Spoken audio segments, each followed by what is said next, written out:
This is the X-Zone Broadcast Network, broadcasting worldwide on broadcast affiliates and satellite program providers, including CNN Broadcast Network, Sirius Satellite Network, Star Media, Good News Radio Network, Angel Broadcast Network, Wiki Broadcast Network, and WPBN TV. For more information on the X-Zone Broadcast Network, visit us at www.xzbn.net.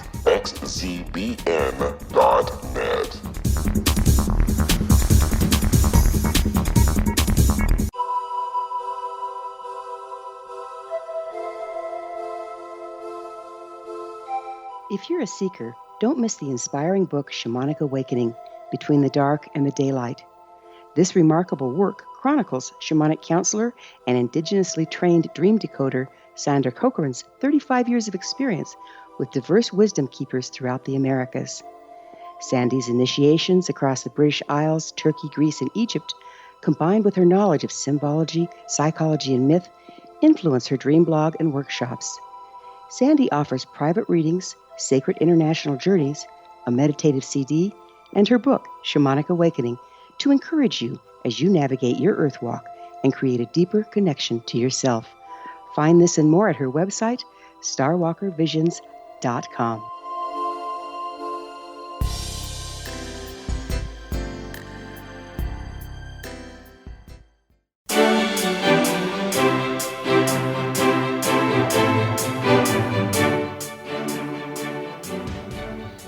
A vast universe exists within and beyond our reality. What we realize with our five senses is but a tiny fraction of all that is real. Welcome to the World Beyond Radio Show. I'm your host, Joe Weigant, your guide and advocate as we remove the blinders of our everyday lives and experience together all that exists out there in the world beyond our world. Welcome today, folks.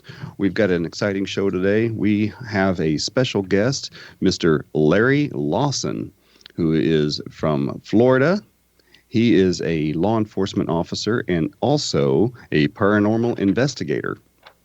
And both sides of his career path are just as varied as you might imagine. Larry was born in Los Angeles and grew up in Toledo, Ohio, and he left for the state of Florida after graduating high school and never returned. He has a bachelor's degree in management and a master's degree in public administration from Troy State University. And he has been a law enforcement officer in Florida since 1980. He began his career as a corrections officer in Dade County Jail. He has also served as a duty patrol officer, an investigator and detective, and a detective sergeant.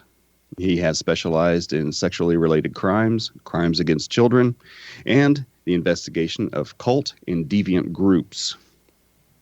He also served as the director of the Region 11 Law Enforcement and Corrections Training Academy, and he saw all basic law enforcement and corrections officer basic recruit training. He also served as the Criminal Justice Department chair at the Indian River State College in Fort Pierce, Florida. In 2013, Larry retired from the state of Florida service and returned just a few moments later to the city of Fellsmere, and he currently serves there as a detective. He has always had a desire to find the answers to the unknown. And as a child, he had a particular interest in UFOs and other similar phenomenon.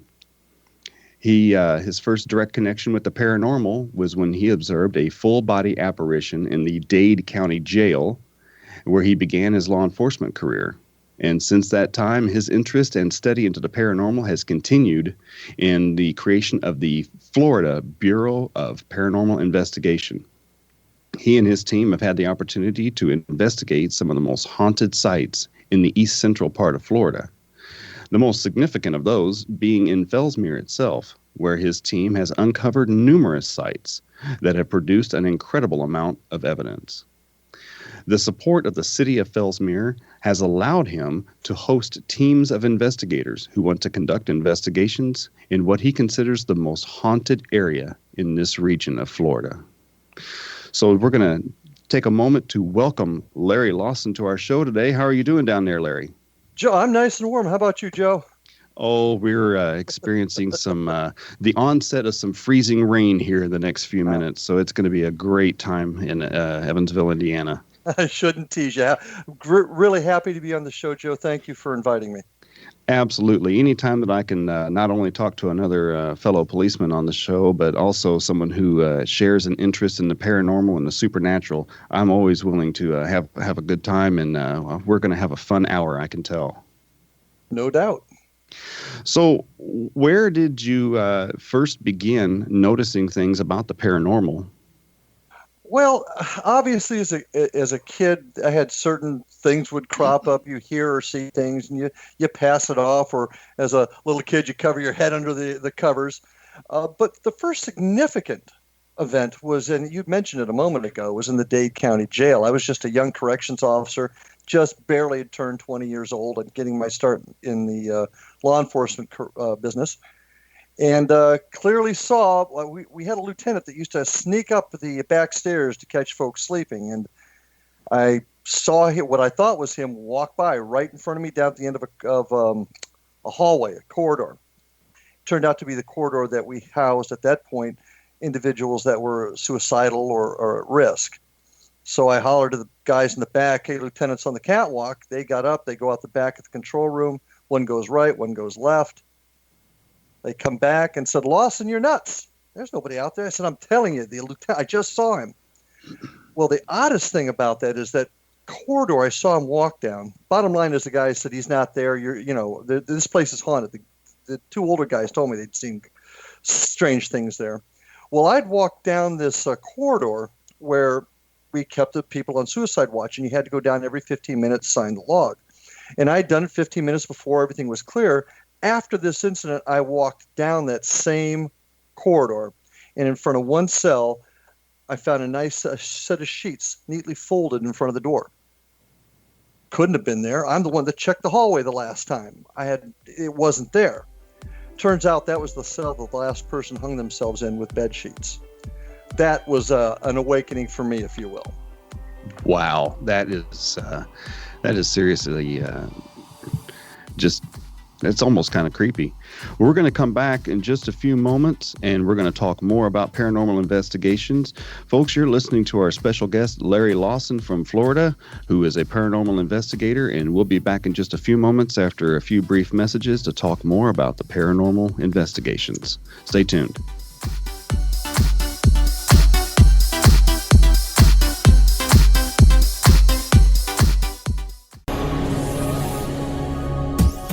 This is the X-Zone Broadcast Network, broadcasting worldwide on broadcast affiliates and satellite program providers, including CNN Broadcast Network, Sirius Satellite Network, Star Media, Good News Radio Network, Angel Broadcast Network, Wiki Broadcast Network, and WPBN TV. For more information on the X-Zone Broadcast Network, visit us at www.xzbn.net.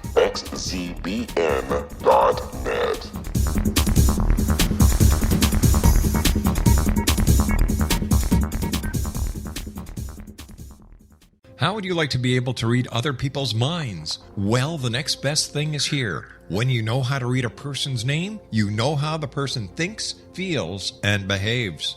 Each letter in our name holds a key to unlock our true essence. Our name contains both our gifts and challenges in this lifetime. Mnemology science discovers personality secrets hidden in the placement of the letters of our names, including the first and last impression people remember about us. Sharon shows us how to interpret the arrangement of letters as outlined in her book, Know the Name, Know the Person. Sharon Lynn Wyeth created mnemology science after 18 years of research and testing her theories, and has supported thousands of people around the world in understanding themselves and others better. You'll enjoy Sharon's unique teachings as she shares her system to learn the gifts behind your given birth name. Even if you don't like your birth name, there are jewels in this book.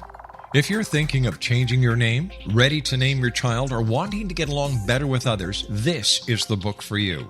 If you'd like to improve your relationships and change your life for the better, get the book today, Know the Name, Know the Person, or visit www.knowthename.com. That's www.knowthename.com.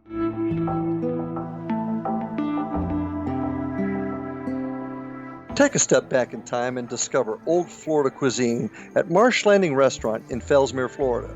Enjoy delicacies such as frog legs, gator tail, catfish, and swamp cabbage, or enjoy the more traditional cuisine such as hand-cut Angus steaks, ribs, and seafood. Join us for breakfast with a southern flair featuring sweet potato pancakes, biscuits and gravy, and much more. Planning a party? Marsh Landing's private dining rooms can accommodate groups from 8 to 80 people. While you visit, enjoy the historic pictures, artifacts, and stories that line the walls. Marsh Landing is truly a unique experience. Marsh Landing Restaurant, 44 North Broadway in historic downtown Fellsmere, or visit marshlandingrestaurant.com. Marsh Landing, old Florida cuisine at its best.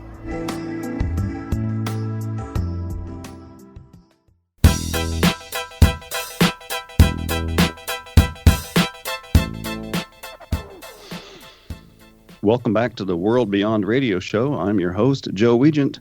This hour, we are talking to Larry Lawson, who is a law enforcement officer in Florida and also a paranormal investigator. Larry, whenever we left to go to break, we were talking about the bed sheets that you found in the cell where someone had hanged themselves years before. Can you go on about that a little bit more? Well, it really was as simple as that.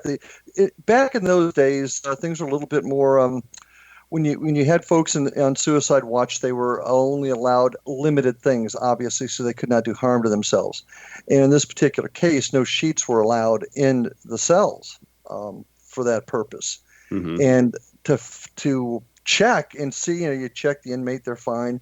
To find and they weren't in the cell; they were actually sitting outside the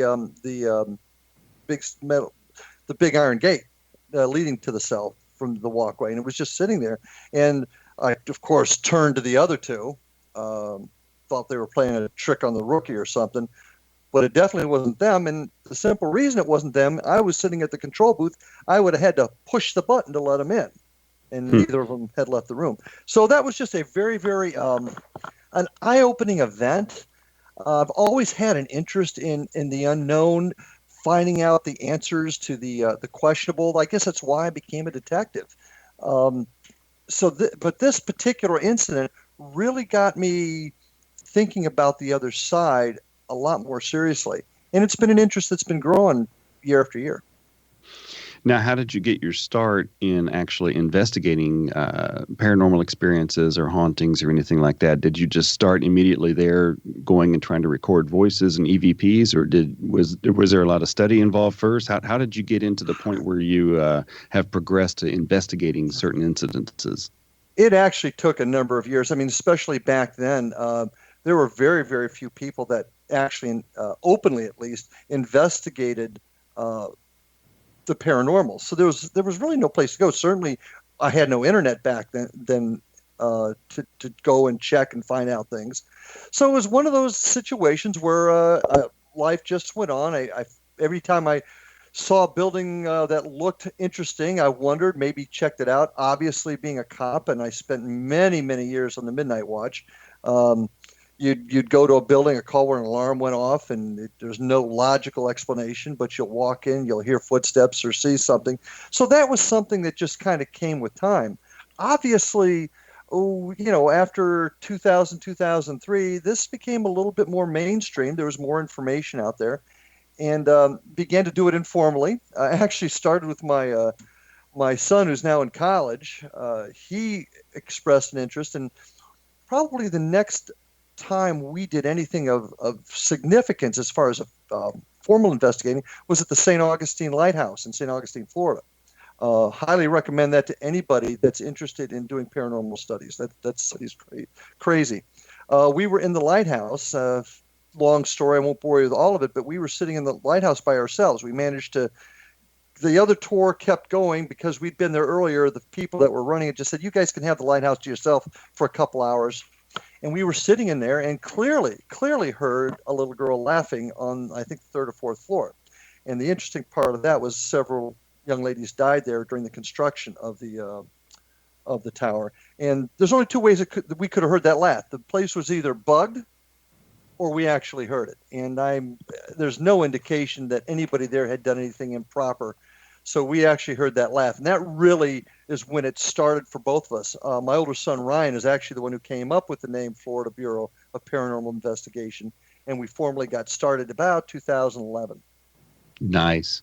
So did you just simply go out with digital recorders or tape recorders and just try to catch EVPs, or did you have any cameras at that time, or what kind of equipment were you using then? Basically, I went out and bought a couple of simple digital recorders. Were just becoming more popular then.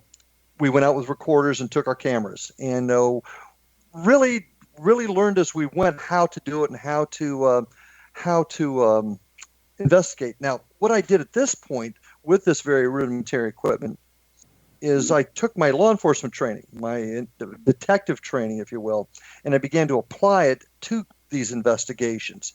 And it allowed me to build a protocol, if you will, to gather evidence, keep it, store it, and look at it objectively, if that makes sense. Mm-hmm. And obviously from there it grew. Equipment costs money. We've got wives, and wives don't always understand. What do you mean you want to spend $100 on a K2 meter? What is that? Fortunately, my wife is very understanding, and we began to grow and buy little bits of equipment here and there. Found some other folks that were of like mind, and that's when the group really began to solidify. And we started doing a few more formal investigations. We would, people would ask us to check their houses out. I particularly like to do historical sites myself, because I'm a historian buff, and nut is a better way to put it. And we just began to grow with as our equipment. We purchased more equipment. It became more sophisticated. Certainly, our techniques became more sophisticated. And it's just grown to where we're at today, where, frankly, where I'm at in Fellsmere, and that's a whole story in itself, I'm actually in the process of creating a paranormal laboratory of the city of Fellsmere because of the many haunted sites there and the unbelievable support I have from the city. Outstanding. I want to talk about the paranormal laboratory here in just a little bit later, but a lot of people get into paranormal investigations because of a healthy skepticism about the nature of what happens beyond death. And many of them either are curious and need to know better answers, or they are just trying to either debunk everything that they encounter and try to find some kind of a natural explanation for it. But how does a background in law enforcement aid you in investigating some of these wild occurrences? That's a great question. I will tell you this, there's a third group of folks out there too, and that's the folks that want to just go on for a quick, cheap thrill.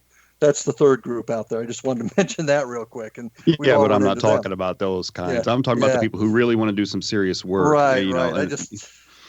How does my background?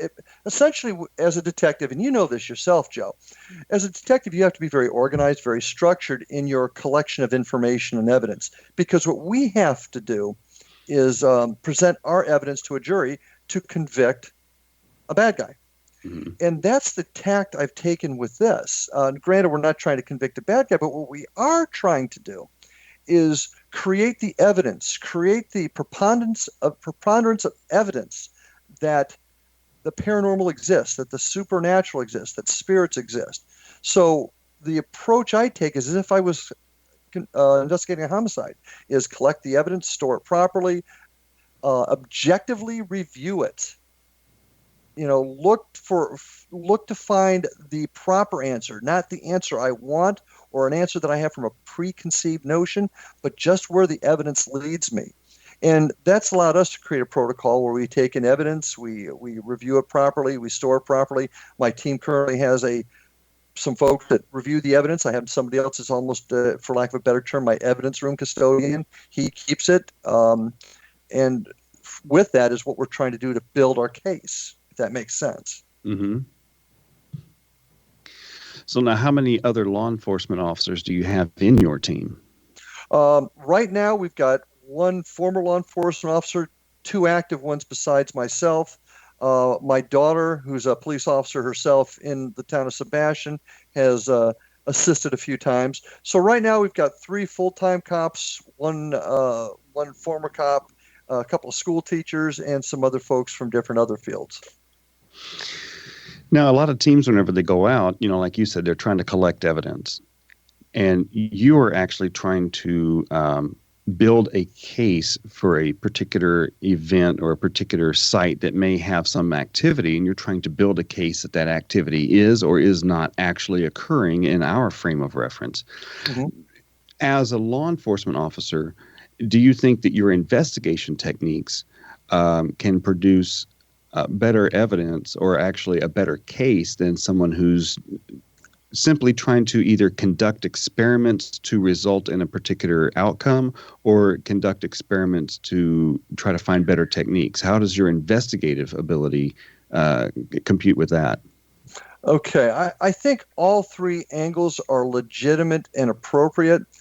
Certainly, any individual that is looking to create better technique, that's helpful, because by creating more efficient, accurate techniques to investigate, we get better evidence. Individuals that are looking for a particular answer, I do get a little worried about, because when you don't go in with an open mind, willing to look at all angles, you tend to get the answers you want rather than the answers that are there, if that makes sense. Mm-hmm. So I prefer folks to go in with an open mind of, let's see what we've got here. Let's see where the evidence takes us. Certainly, if you're working to create better techniques, better equipment, that is part of where I come from. Also, we're always getting better. You ask about how my background helps. One of the things that we do is interviewing the client, the person that has called us there, and understanding where they're coming from and understanding where that mindset is can be really helpful if you have a background in conducting interviews. So that's one area where my criminal background certainly does help. Mm-hmm. And my healthy bit of skepticism, I hear a noise. Okay, is that a footstep or is that just the wind hitting a shutter? You've got to keep that perspective also. And a lot of folks have that. Certainly most investigators that I've dealt with have that attitude. I just think that my law enforcement background allows me to, how to put this, separate the fact from fiction a little bit better, because that's what I've done for a living for 30 some odd years. How many times have you gone on investigations and immediately, or maybe not even immediately, but after you've been talking to the potential client for some time, it becomes apparent that it's not entirely a physical or even a supernatural occurrence that's happening, that this may be an indication of some kind of a psychological event that's going on? Either psychological or I want this to actually be happening. Two little differences there. Several times we've interviewed folks and we walked in, and part of my protocol is, and it can sometimes be very, very touchy. You got to be careful. But I've determined that individuals have had some sort of psychiatric treatment episodes. Perhaps they're on certain levels of medication. And then once you add that to the background that you do on the site, you come to the realization it may not be a supernatural event. That's happened a number of times. I've also had a number of times where people want they've watched the TV shows. Mm-hmm. And some of the TV shows are great. I'm not knocking that, but it's just like you and I watch people watching cop shows. They actually think that we can take a fingerprint and in 15 minutes find out who the culprit is and arrest them. Same concept with folks that have sometimes watched a lot of these shows, and they want it to happen so bad that they're hearing things and they're developing scenarios in their own mind, and their perception becomes their reality. And I've had that happen a number of times. I've also experienced both of those different kinds of scenarios myself, where after a few moments of being in the house and seeing what's going on, that it's either the client is experiencing that all within themselves, or in a lot of cases too, Yeah, I just want you to verify that it's happening, but I don't want anything to be done about it. Yes, had that too. So we're going to come back in just a few moments. We've got a few messages we need to get to, and we're going to come back and talk to Larry Lawson, a paranormal investigator. You are listening to the World Beyond Radio Show. I'm your host, Joe Weigant. Please stick around.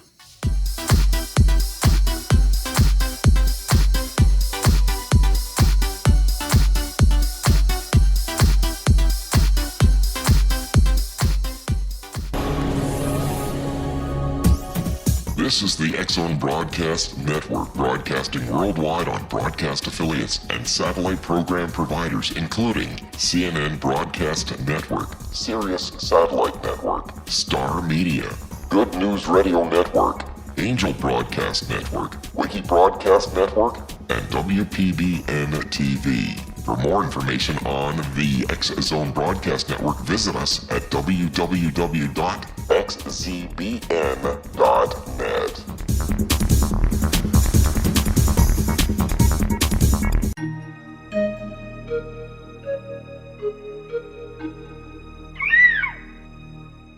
While science pursues fact, magic accesses the quantum level, bridging random facts to form truth. As long as science and magic remain separate and polarized, the truth cannot be known. I'm Gwilda Wiyaka. Join me on the Science of Magic radio program, dedicated to unification and evolution of consciousness. During each episode, I'll be speaking with experienced and respected scientists and mystics. From astrologers to astronomers, from medical doctors to shaman, the scientific method to dowsing and intuition, we'll weave together information from seemingly divergent practices to promote unity and enlightenment. Join me, Gwilda Wiyaka, and the Science of Magic right here on the Mutual Broadcast Network. For more information, visit www.thescienceofmagic.net. Gibbs A. Williams, Ph.D., is a practicing psychoanalyst, supervisor, researcher, and author in New York City.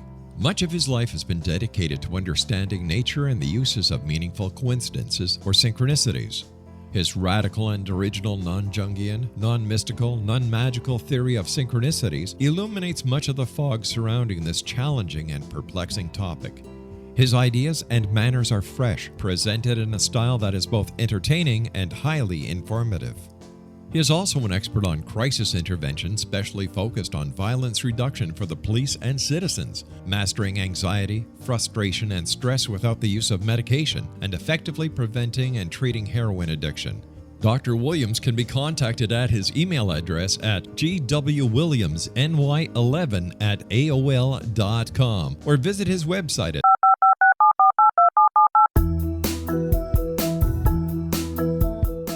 Did you know that when you're on the road with limited data or Wi-Fi, you can still listen to the X-Zone Radio Show with Rob McConnell, The Science of Magic with Gwilda Wiyaka, X-1, Dimension X, Space Patrol, and every minute of the X-Zone Broadcast Network by calling 213-401-0080, courtesy of Audio Now. No smartphone, app, or internet needed. It saves your data plan and it's free if you have unlimited minutes.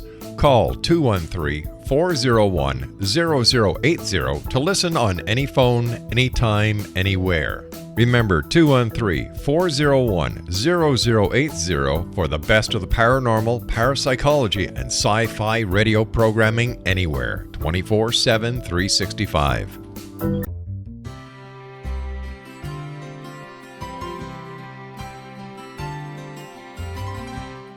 True healing must address 4 levels: physical, emotional, mental, and spiritual, for us to live joyful and productive lives. We tend to treat 3 of the 4, leaving the spiritual languishing. If you're tired of the same dysfunctional patterns cropping up in your life, Soul Balancing is for you. Trixie Phelps, owner and founder of Soul Balancing, is a naturally gifted energy healer trained in numerous esoteric forms, including shamanism. Trixie has created a powerful modality that safely and effectively clears your energetic field. A Soul Balancing session can remove interference, heal trauma, and restore your hope. Contact Trixie for a life-changing long-distance session today, www.soulbalancing.world.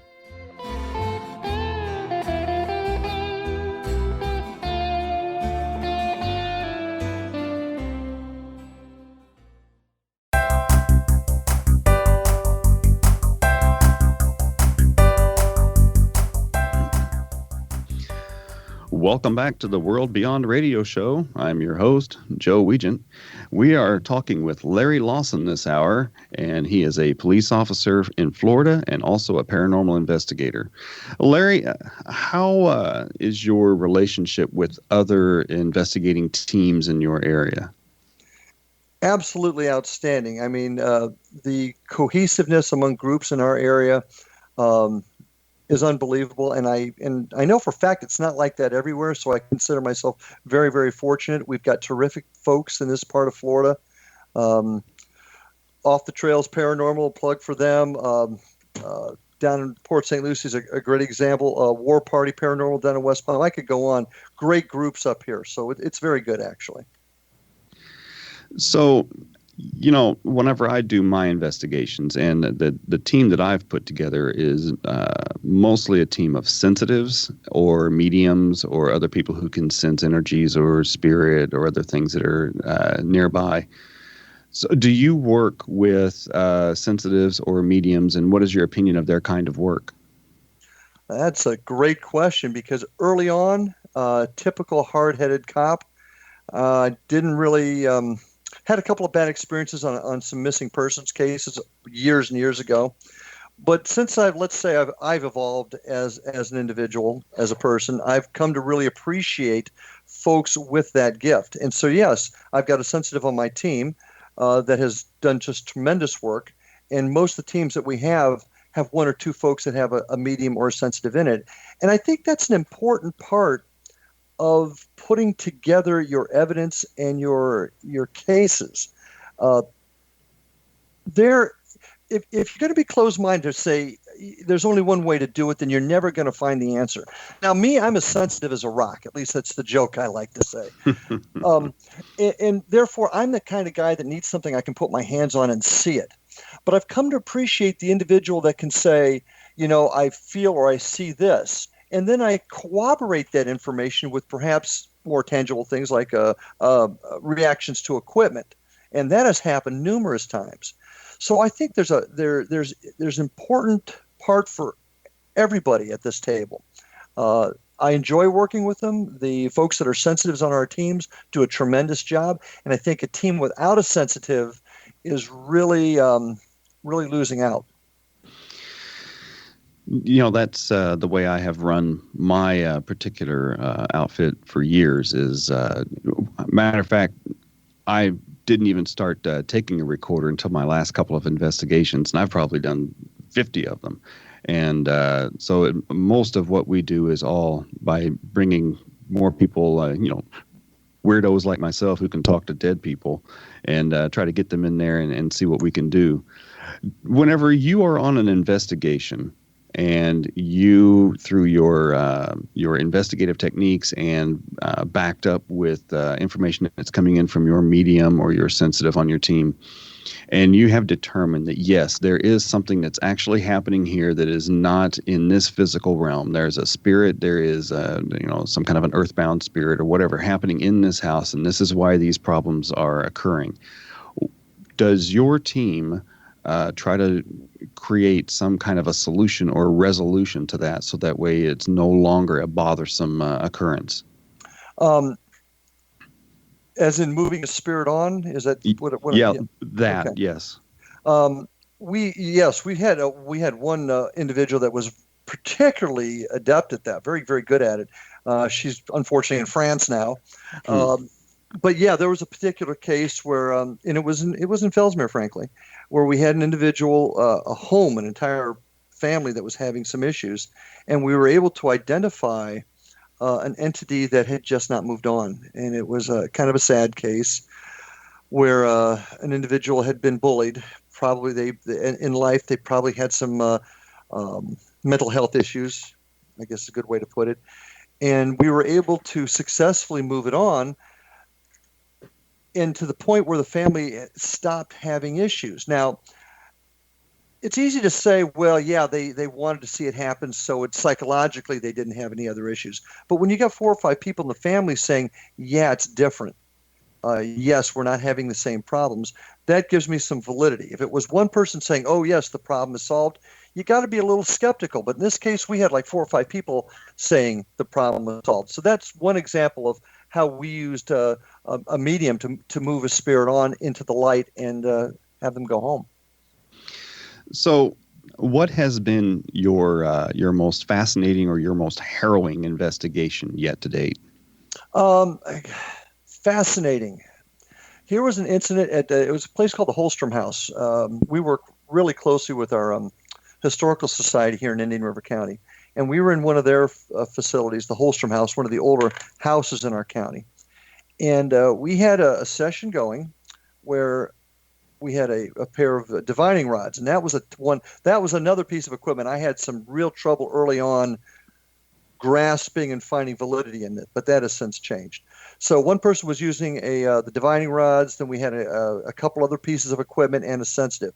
All of them came up with the same answers. And the interesting answer was the spirits were moving freely between our perception of heaven and this dimension.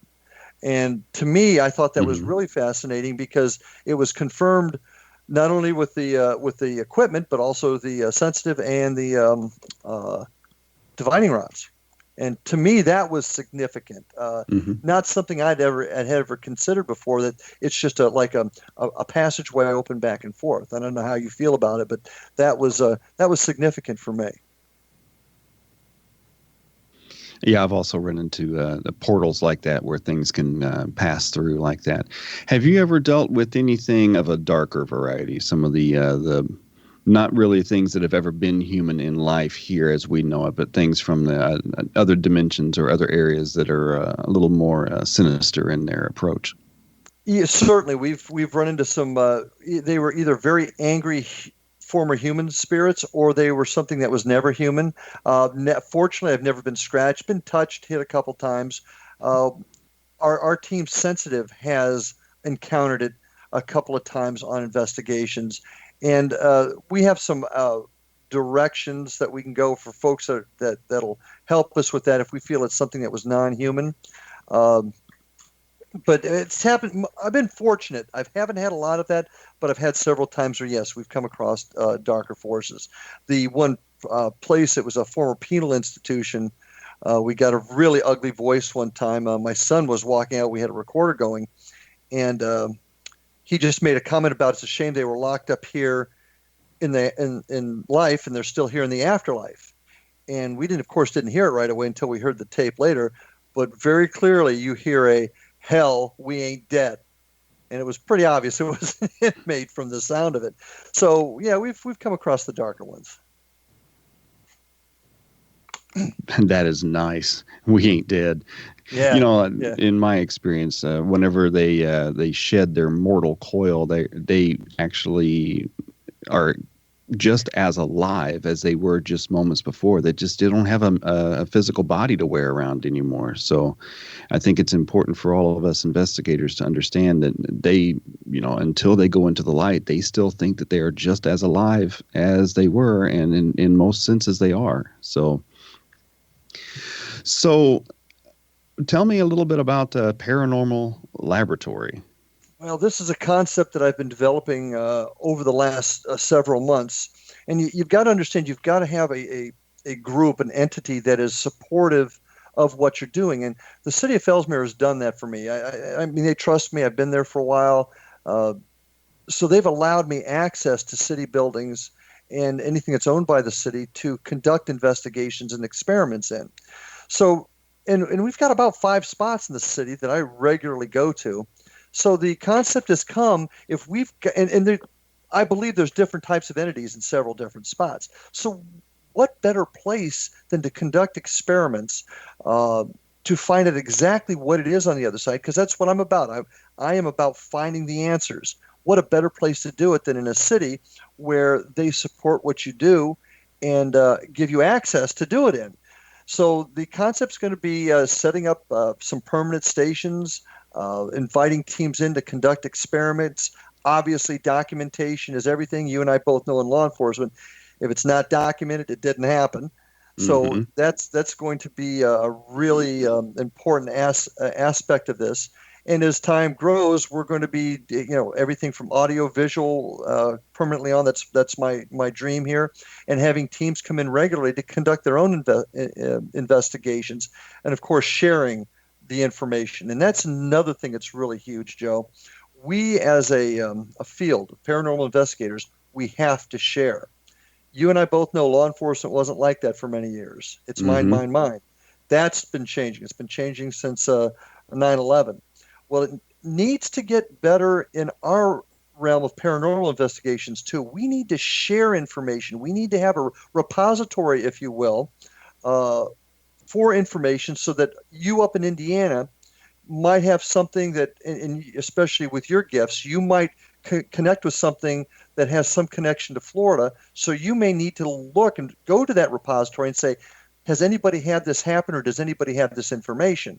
And you're able to access that information as part of, the bigger world paranormal investigators.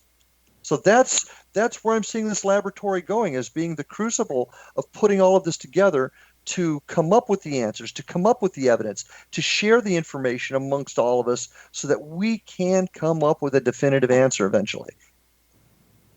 That's very interesting, because there are a lot of groups out there that, from just from what I see on television and from what I've experienced with some groups, is that they want to collect a lot of evidence, and they keep this huge database of all these EVPs and other things like that. But yeah, I think just like law enforcement, we need to share that kind of evidence. And if there are sensitives out there who have a particular gift or have a particular ability, to be able to work with a number of different kinds of teams to try to find those answers and try to arrive at those conclusions, which will give us a better picture about what's going on out there. That's very interesting. Whenever you start putting something like that together, please keep me in the loop on that. Oh, Joe, you're part of it. Just plan on that, man. I am a big believer in sharing, and certainly an individual like yourself is, you're part of it. Just consider that right now, my friend. Yeah, it's hard to believe that, weird fellas like me who can talk to dead people could be a part of a scientific type community. So that's pretty interesting. I've been asked a lot of times, how as a cop you can believe in this type of thing? And my answer is, do you want a cop that's closed-minded, that only sees one side of the story and it's the story he wants to see? Or do you want somebody that can look at the evidence objectively and come up with the answer regardless of what that answer is? And Joe, your gifts are part of that. We can't say, it's easy for me to say, since I'm not sensitive, give me a picture, give me an EVP, show me a video of something moving, and that's the only evidence I'll take. If I do that, then I'm closed-minded. I've got to take that evidence that I'm looking for and what your gifts are and put it all together for us to come up with a collective answer to the question. I couldn't agree more. Have you already... well, we're just about ready to cut to a break, so I'm not going to ask a long answer question at this point. So we're going to spend a little bit of time cutting off to a break right here. And folks, you are listening to the World Beyond Radio Show. I'm your host, Joe Weigant. We have been talking to Larry Lawson this hour, and we're going to come back with one more segment and ask a few more questions about paranormal investigating. Stick around, folks. We'll be right back.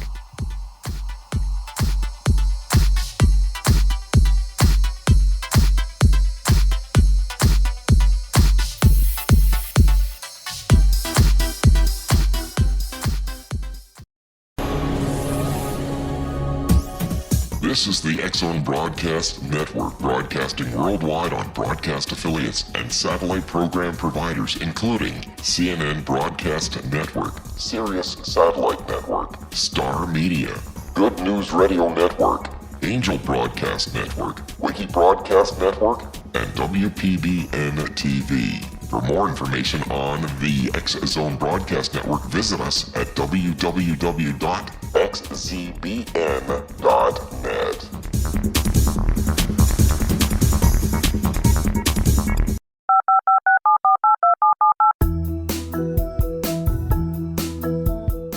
Did you know that when you're on the road with limited data or Wi-Fi, you can still listen to the X-Zone Radio Show with Rob McConnell, The Science of Magic with Gwilda Wiaka, X-1, Dimension X, Space Patrol, and every minute of the X Zone Broadcast Network by calling 213-401-0080, courtesy of Audio Now. No smartphone, app, or internet needed. It saves your data plan, and it's free if you have unlimited minutes. Call 213-401-0080 to listen on any phone, anytime, anywhere. Remember 213-401-0080 for the best of the paranormal, parapsychology, and sci-fi radio programming anywhere, 24/7, 365.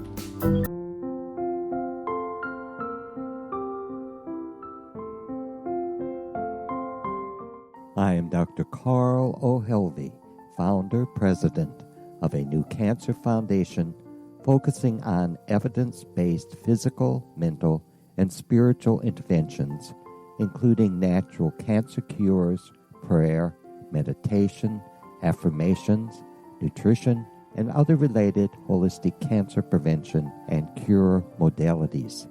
These are used in cancer education, research, and financing care. I ask for your help to continue this important work by donating at www.holisticcancerfoundation.com.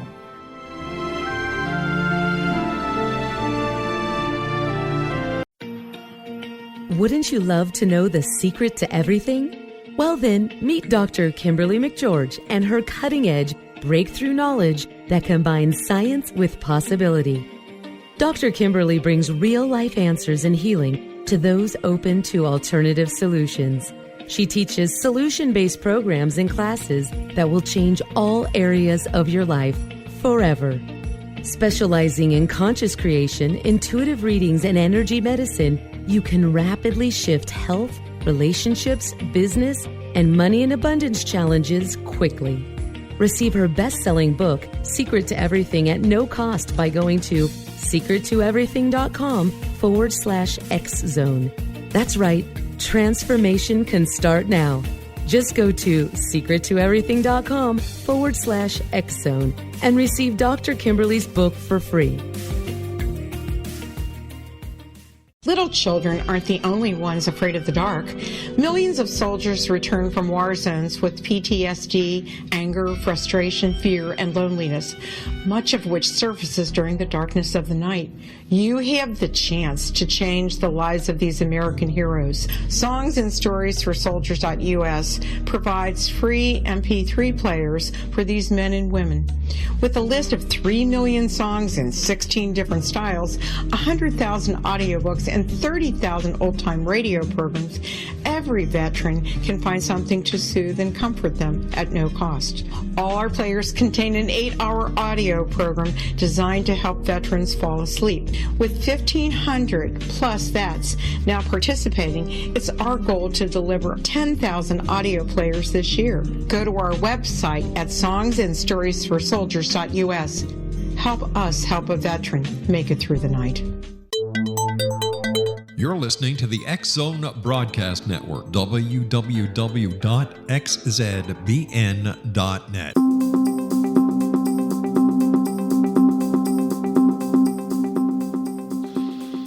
Welcome back to the World Beyond Radio Show. I'm your host, Joe Weigant, and as always, we are doing our very best to bring you the best in alternative health, paranormal, and supernatural and spirituality topics.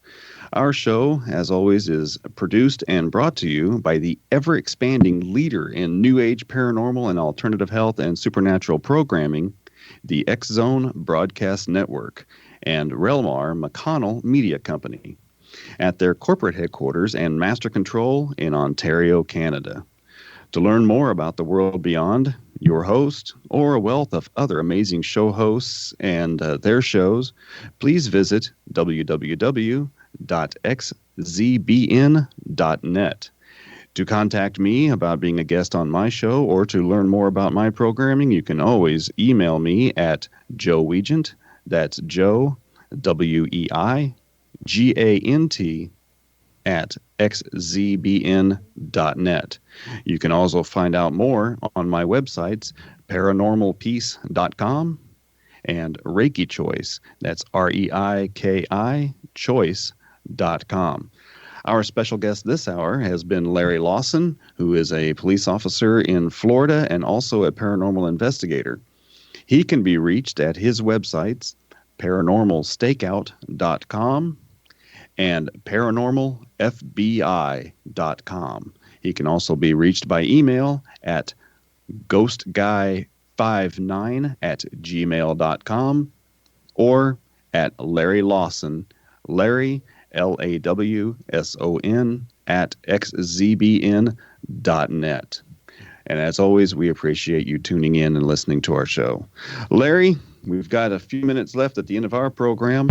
What is your favorite piece of equipment to use when you're going on vacation or your investigations?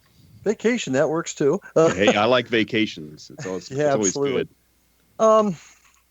I just like the old-fashioned tape recorder. That seems to be the one thing that never lets me down, and where I get most of my really, really good evidence. You know, you can buy all kinds of fancy equipment, and a lot of it works great, and I use it. But sometimes you just got to keep it simple, and the digital recorder is the easiest way to do it, in my opinion.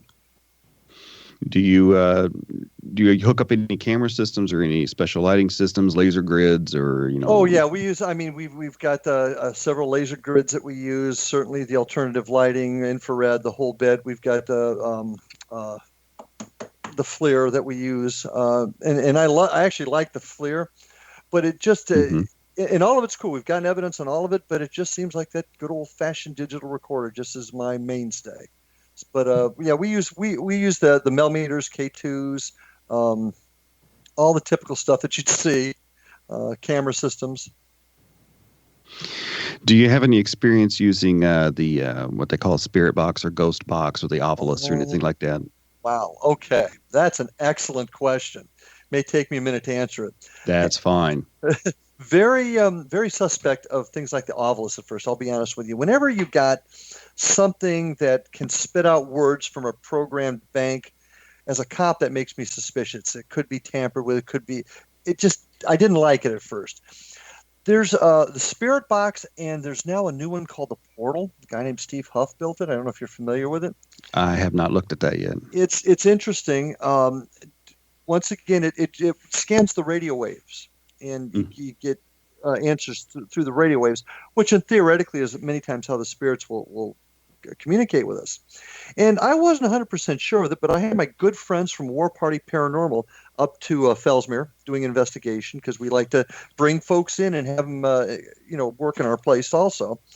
And they brought one of these portals in, which is very similar to a ghost box. Mm-hmm. And we're sitting in what we call the choir room, and we're asking it a question: how many are in the room? And it comes back clearly says 7. Another person asks the question, well, how many are here including you? The portal clearly said 8. Okay, that's getting interesting. Can you tell us who's here? And sure enough, I personally heard 3 or 4 names of the people in the room on the ghost box. So I said, okay, this is getting interesting. Now I'm going to jump into it. I said, now, you got to understand, I love Fellsmere. I think it's a wonderful place and certainly is a hotbed for this type of work. But doesn't roll off the tongue like Orlando or Miami, if you'll understand what I'm saying. Mm-hmm. So I asked, okay, can you tell us where we are at right now? Twice out of the portal. Fellsmere. I became a believer at that moment, because that's just not something that could be randomly picked out. I mean, it's possible to hear Miami or Orlando, Los Angeles, but Fellsmere, really? Twice? No. I became a believer at that moment that there is something out there that is able to manipulate the waves. And that goes back to what I said about keeping the open mind, too. I saw something new that could not be explained, and now I'm more accepting of it. 15, 20 years ago, I don't know that I was that way, but I am now. That's not really a word that's normally programmed into a electronic device. That's not a common word. My point exactly. Yeah. We did a investigation down at Waverly Hills last year, and a ghost box was being used for that. And sometimes it was answering questions in a way that was consistent, and then sometimes it was coming up with words that I wasn't picking up in the area that when I was tuning in. So That's been one of my few experiences with Ghostbox. So I'm still the jury's still out on that one, if you will. Well, from my point of view, I'm finding, and once again, I'm not sensitive, but I'm finding that if we got direct answers all the time, then we would have already uncovered all the answers. Mm-hmm. In my opinion, we're still trying to figure out how this communication thing works. So therefore, it's for it always to be accurate at this point, I would almost suspect somebody is manipulating it. So when you're getting some things that make sense, like Fellsmere, maybe some other words, maybe it's just because we haven't figured out that complete total line of communication yet. Mm-hmm. Yeah, something that John Edward said a few years back in one of his books, and he's a famous psychic medium, of course. Oh, I've read him, and he's one of the people that has helped me, but go ahead. Yeah, he said in one of his books that whenever spirit wants to come communicate with us in this world, that it's a lot like trying to have a phone conversation at the bottom of a 12-foot swimming pool. It takes all the energy you've got just to get down there. And once you're there, you can't stay very long and you can't say very much. Wow, that's yeah. That's so that not only, oh sure it does, because it's not only explains why things like ghost boxes and other things like that can only grab little bits of words here and there, but also psychic mediums like myself and others, we get these little tiny pictures or indications or symbols or feelings or little blips of words or something like that. So it makes a lot of perfect sense in our investigative line of work. So where do you see the future of paranormal investigating going? I see it becoming more sophisticated. I see more like-minded folks coming together with the intent and the desire to come up with the answers in a dedicated, structured way so that we can present it almost as if we were presenting it to a jury. I see the equipment getting better. I see fewer and fewer people doing it just for the fun of it. I mean, we'll always have that, and you need that to some extent. Mm-hmm. But I just see the whole profession starting to become more sophisticated. This is no longer a field of folks that wear funny hats and look weird. It's a group of people that are truly looking at it from a scientific as well as a spiritual angle. And I think that as we come together more and more, the future is going to be we're at least going to find the doorway, even if we can't completely walk through it. We're going to find the doorway to the answers. That was going to be my next question was, do you think that more scientists in this field should accept a more spiritual mindset in these things? And is that necessary, or would that taint the water, so to speak? What's necessary is not that they become more spiritual, but they become more accepting of other aspects of the study. Once we close our minds off to it's only my way, it can only be found the way I'm looking at it, that's when we stop finding answers. Scientists need to remain scientists and conduct their studies in a scientific way, but they must grow and evolve to the point where other aspects are acceptable, and people with your talents, for example, have valid information and putting it all together. Does that make sense? Am I getting that out right? Yes. Keep going. I don't have to be a psychic, and I'm convinced I never will be, but I accept what you say, Joe. And when you combine it with what I'm finding on scientific equipment, there we have validity. So I may not be psychic, but I accept what you say, and I understand that it's part of the big puzzle. Because let's face it, this is a spiritual puzzle. It's not going to be found just through scientific equipment. It's going to be found through a combination of all of our efforts, and all of us looking at our efforts equally. Even if that means that I can't prove what I'm seeing. Well, there lies the question. You may not be able to prove it, but perhaps sometime as we evolve scientifically, what you're seeing that we can't prove might be provable on another piece of equipment. But there's also a thing called faith too, Joe. As long as you're looking at it objectively and ready to say, okay, maybe it's something else. But look, Joe said this. I know Joe has gotten this right 10 times before. My piece of equipment has validated part of this. It does. You don't need to prove it to me, and I don't need to say it happened just because my equipment said so. It's got to be a combination of the two. That's where I'm absolutely.